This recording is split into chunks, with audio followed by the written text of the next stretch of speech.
asalaamaaleykum mbokk yi ñuy seetaan ñëwaat nañ tey ci seen vidéo numéro 7 ci cours bii di développement web 3 maanaam PHP ci langage bii di PHP kon tey nag ñu ñëw ngir xool lu ñuy wax structure de contrôle yi structure de contrôle yi donc bu dee ci langage bii di PHP structure de contrôle yi niñ koy jëfandikoo ak ni ñuy jëfandikoo ci yeneen langage yu mel ne langage C ak Java daanaka benn la. donc lan mooy structure de contrôle nag da ngay am maanaam da ngay tester ay conditions if mooy si ci français maanaam su fekkee fii ngay def condition bi donc su fekkente ni condition bi dëgg la c'est vrai donc li nekk ci bloc de parenthèse bii ni diggante bi moom ngay exécuter sinon maanaam su fekkee bi c'est pas vrai condition bi c'est pas vrai nga ñëw ci sinon else mooy sinon su fekkente ni condition bi dëgg la nga ñëw dugg fii sinon mooy bu fekkente ni bii tamit du dëgg maanaam c'est pas vrai nga ñëw daal di def lii donc loolu la ñuy ñëw daal di gis après donc beneen bi tamit mooy lu jëm ci wàllu switch bii tamit da ngay tester benn condition su fekkente ni condition bi maanaam valeur bi nangam la nga def tâche bi daal di génn et cetera ba mu jeex default tamit nga def tâche bi donc dañu gis léegi ci nu gën a leer exemple la ngi nii structure conditionnelle bi ñu jël benn méthode benn exemple copier léegi ñu leeral leen ko ci nu mu gën a def fichier enregistré sous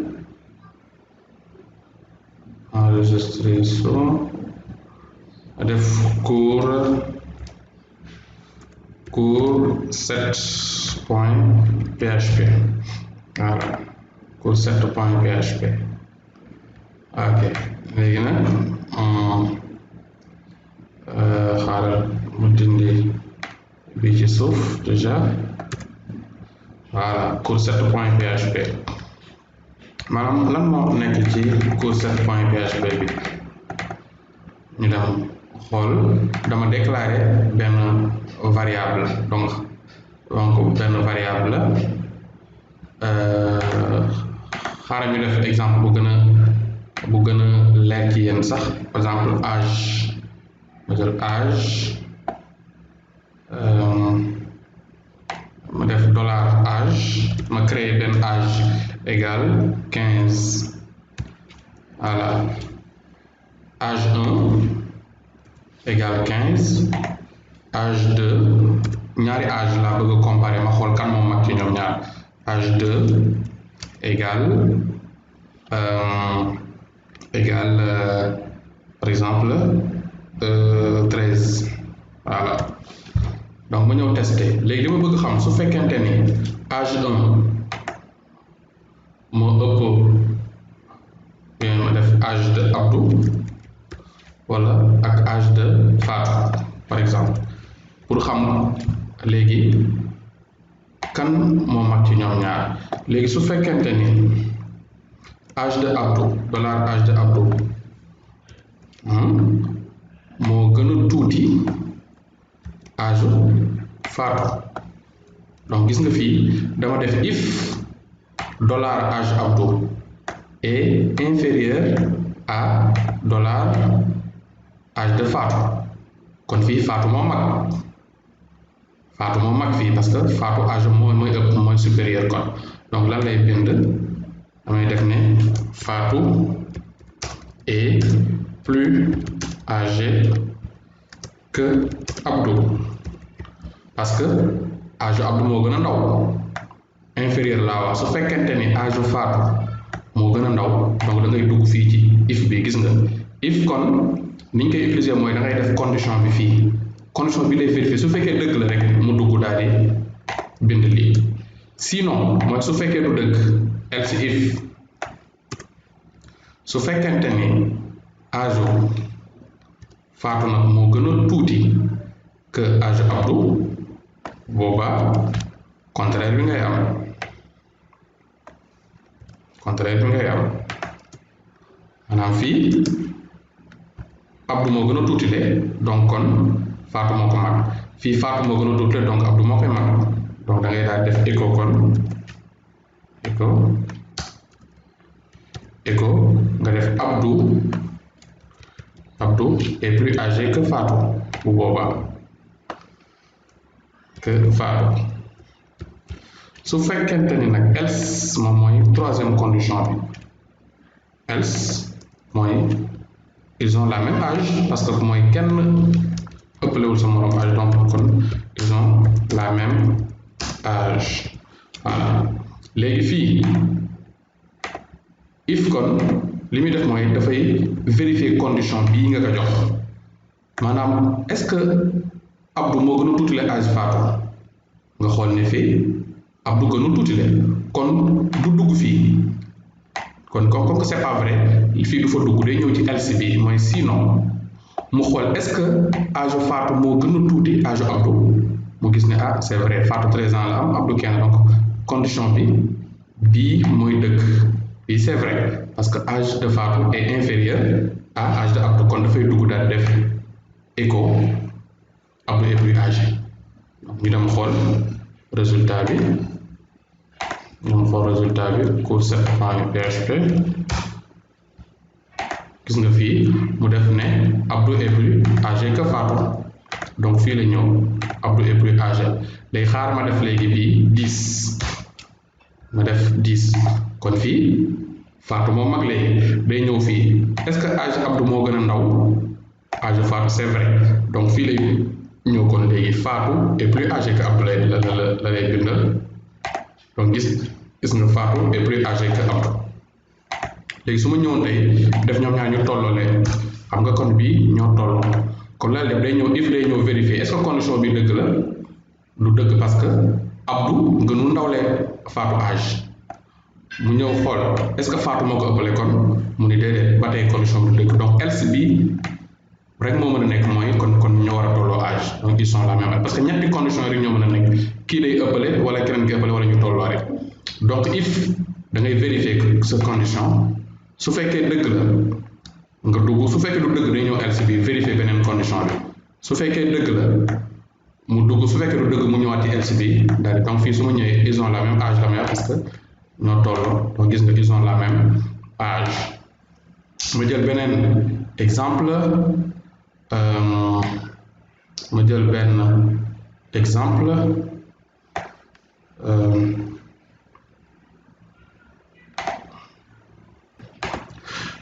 ñu xool beneen exemple par exemple ma ñëw par exemple bon joxe beneen exemple par exemple ma créer $x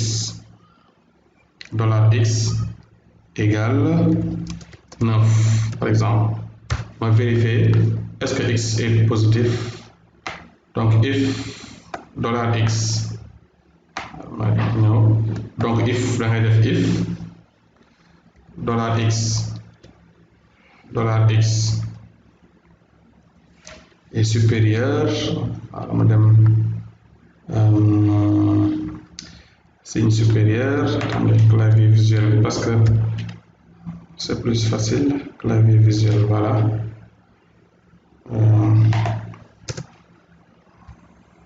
très bien supérieur voilà shift voilà donc si x est supérieur à 0 donc condition boobu laa ko jox kon su fekkee ne loolu c'est vrai écho bindal ma que $x est positif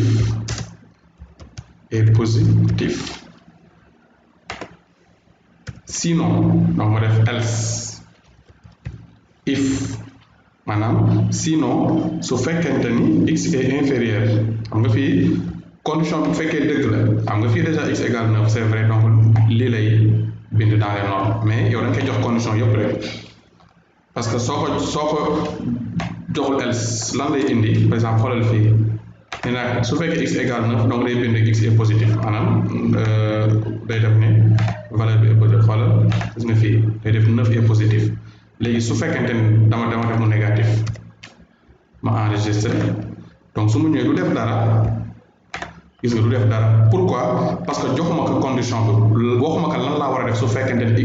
variable bi dafa négatif fii dama ni ko su fekkee dafa positif defal lii mais su négatifee nag lan la war a def donc loolu yow yaa ko war a wax donc da ngay def else if nga jox ko condition boobu nga ni ko su fekkente ni x dafa négatif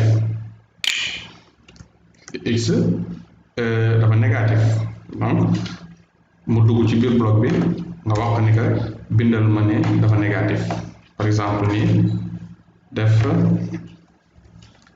et négatif voilà léegi fii day ñëw xool variable bi x su fekkee dafa positif mu dugg fii mën na def lii su fekkee x dafa négatif nag inférieur à 0 donc day dugg def bind fii x est négatif mooy 9 est négatif par exemple donc ñu ñëw actualiser léegi defal na ma mooy 9 est négatif waaye ba tey des na beneen condition su fekkente ni c'est égal à 0 nag dafa nul gis nga 0 c'est pas positif c'est pas négatif mais nul la donc else kon sinon maanaam mooy su fekkente ni valeur bi nekk positif ou négatif kon dafa nul donc da ngay bind automatiquement est nul voilà donc su ma ñëwee mu defal ma 0 est nul donc noonu la chaque fois su ma joxee x dara rek su ma ko joxee 15 dafay wax ni ma 15 est positif ñu actualiser 15 est positif gis nga parce que fii la dugg dafa xool ni 15 est supérieur à 0 donc moo tax mu dugg bindal la lii waaye su fekkoonte ni par exemple moins 1 la am moins 1 ñëw ni donc day xam ne day xool ni day ñëw dugg fii est-ce que c'est positif mu ni non c'est pas positif kon du dugg ci bloc bi day ñëw ci else bi mu xool beneen condition est-ce que x est négatif donc moins 1 c'est négatif donc lii la lay affiché ne la x est négatif donc ñoo xool donc gis nga moins 1 est négatif donc su fekkee da nga am valeur bu positif ou négatif kon nul rek la mën a nekk donc fii lay ñëw defal la fii lay dugg kon dernière condition bi wax ne la c'est nul donc voilà donc loolu mooy première condition yi mooy if bi ngeen xam nan nga koy jëfandikoo chaque fois booy test dara rek if ngay jëfandikoo if mooy tekki si en français su fekkente ni lii dëgg la defal lii dañoo wax ne sinon su fekkente ni condition bi dëgg la nga ñëw def lii sinon nag maanaam mooy bu fekkee ñaari benn du ci dëgg na nga ñëw def kon li nga xamante ne mooy dernière condition bi ma la jox voilà kon noonu la ñuy jëfandikoowee lu jëm ci if bi léegi ñu ñëw xool beneen bi mooy switch bi switch donc ñu ñëw xool lu ñuy jox pour fexe ngeen comprendre ko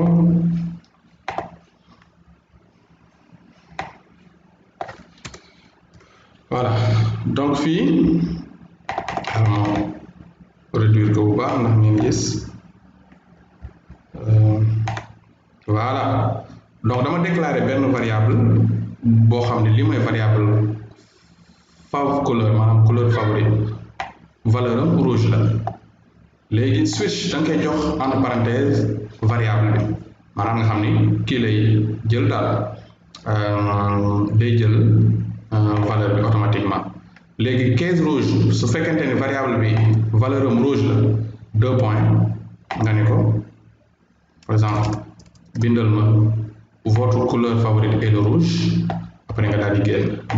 break mooy soo def loolu daal di génnal ci saa si donc li lay njëkk testé mooy est-ce que switch valeur bi ma ko jox nii est-ce que maanaam variable bi ma ko jox est-ce que lii mooy valeur am case mooy testé loolu case rouge est-ce que rouge la woon effectivement gis nga fii bi ma koy déclaré rouge laa ko joxoon comme valeur donc case rouge su fekkee rouge la bindal votre couleur est rouge break après nga daal di génn case bleu su fekkee bleu la donc écho bindal votre couleur favorite est bleu break nga daal di sotti génn break mooy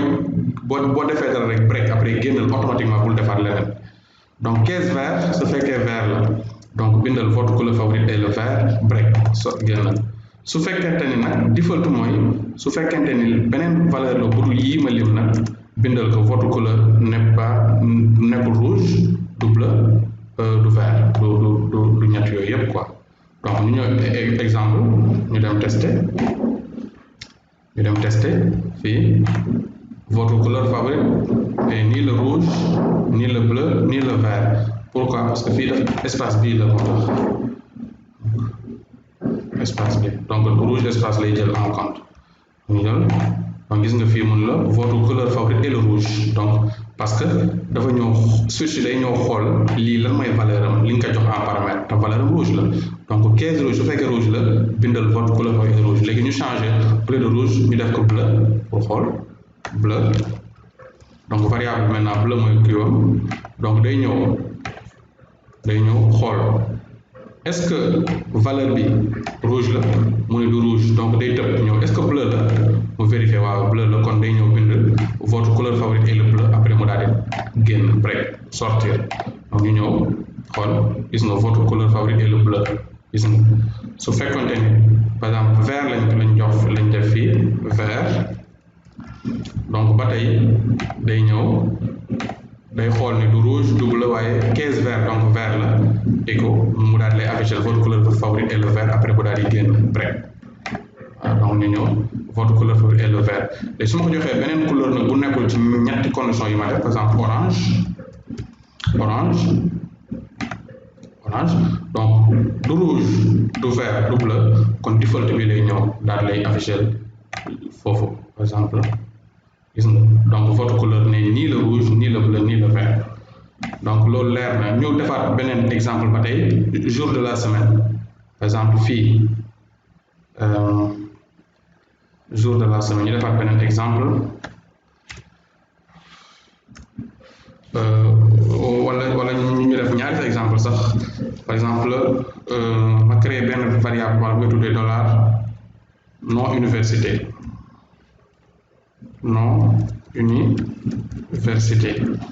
égale ma def UVS voilà léegi ma ñëw switch bi dama koy jox variable bi switch non unitaire maanaam dafay tester valeur variable bi daal donc ma ibbi ak la tëj ak la bi ci biir nag ma def condition yi su fekkente ni UVS deux points nga def écho nga def écho nga def voilà fii day am guillemets yi valeur bi da nga koy def entre guillemets parce que texte la moo tax quoi donc su fekkente ni UVS nga def tu étudies nga def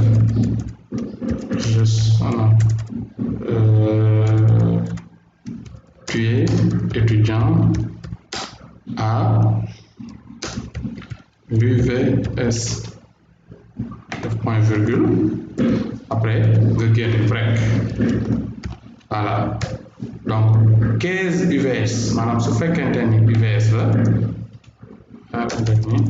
voilà pour gën a organiser code bi case UVS deux points maanaam su fekkee UVS la kon lan ngay def bindal tu es à l'UVS après nga tu es étudiant à l'UVS nga daal di génn maintenant su fekkee du UVS lan la mën a nekkaat par exemple case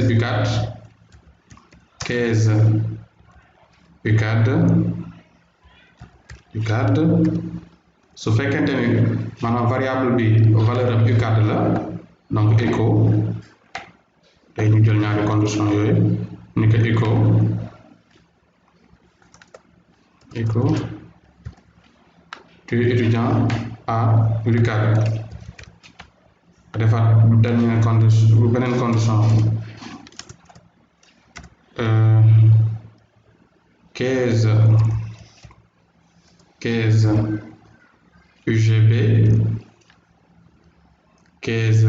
UGB, 2 points, à la ligne, nga defal ko tu es étudiant à l'UGB,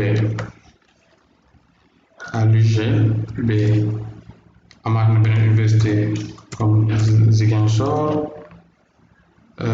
case, je vais mettre université Assane Seck, UAS Zig de Ziguinchor par exemple.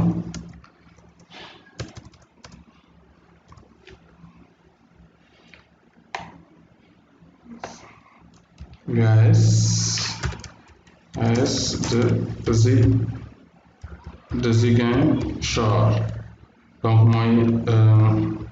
default nag maanaam su fekkente ni nag beneen valeur la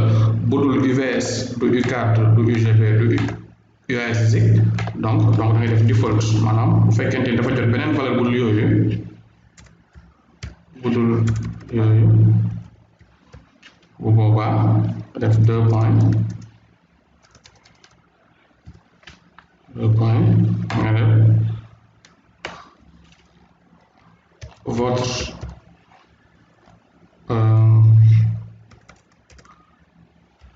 vous n'étudiez pas dans une université publique au Sénégal, par exemple. Voilà. Ok, c'est bon. léegi ñu ñëw xool résultat bi ma enregistré d'abord léegi ñu ñëw xool résultat bi. Donc fii ñu gis ne donc résultat bi bu ñu actualiser automatiquement dafa naan la tu es étudiant à l'UVS, loolu lay bind tu es étudiant à l'UVS parce que tout simplement variable bi ñu ko déclaré fii valeur am UVS la. Donc switch dafay tester variable bi, donc su fekkee UVS la mu affiché la tu es étudiant à l'UVS. léegi ñu changer valeur bi def jox ko U4 ñu xool, donc bu ñu defee U4 par exemple nii day def ne écho tu es étudiant à l'U4 parce que variable bi valeur am U4 la. On va actualiser pour xool, voilà tu es étudiant à l'U4. donc su fekkee variable bi UGB la bi fekkee UGB la ñu def UGB, donc fii lay ñëw case UGB maanaam su fekkee UGB la donc écho mu def tu es étudiant à l'UGB ñu enregistré pour xool résultat bi ñu am. donc gis nga tu es étudiant à l'UGB. léegi su fekkente ne université Assane Seck de Ziguinchor bi la maanaam bu fekkee variable bi UAS Zig la nii donc mu defal la ne tu es étudiant à l'UAS de Ziguinchor. Default mooy su fekkee da nga ko jox par exemple beneen turu université budul bi, par exemple je prends benn exemple d'université UAHB par exemple université Amadou Hampâté Bâ nga xam ne université privée la par exemple. donc soo ko defee actualiser daf naan la vous n'étudiez pas dans une université publique au Sénégal. loolu nag default bi moom moo la koy jox. kon loolu mooy li ñu leen indiloon tey ci cours bi nga xam ne moom mooy leen di wan ci structure de contrôle yi ñu gën ko xam kon ci ñaar mooy if pour tester ay conditions ak switch aussi pour tester yeneen conditions. kon ci beneen cours danañ ñëw ci boucle yi gën cee yaatu incha allah jërë ngeen jëf.